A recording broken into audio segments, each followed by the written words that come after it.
تکبیرات تشریق کی ابتدا، جب حضرت ابراہیم خلیل اللہ علیہ السلام اپنے لاڈلے بیٹے حضرت اسماعیل علیہ السلام کو اللہ کے حکم سے ذبح کر رہے تھے تو حضرت جبریل علیہ السلام جنت سے اس کا فدیہ لے کر پہنچے، اور انہیں خطرہ ہوا کہ کہیں جلدی میں حضرت ابراہیم خلیل اللہ علیہ السلام اپنے بیٹے اسماعیل علیہ السلام کو ذبح کر نہ ڈالے، چنانچہ اسی وقت ان کے زبان پر یہ کلمات آئے، اللہ اکبر اللہ اکبر۔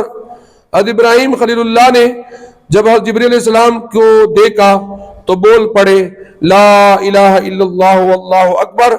اور جب حضرت اسماعیل علیہ السلام کو فدیہ آنے کی اطلاع ہوئی کہ اللہ تعالیٰ نے میری جگہ فدیہ بھیجا ہے اور مجھے اللہ تعالیٰ نے محفوظ رکھا ہے، تو آپ اسماعیل علیہ السلام نے فرمایا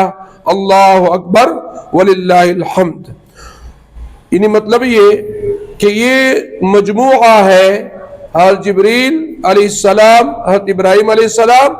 اور حضرت اسماعیل علیہ السلام کے کلمات کا، ان کے الفاظ جو انہوں نے بولے اس وقت، یہ ان کا مجموعہ ہے یا تکبیرات تشریق۔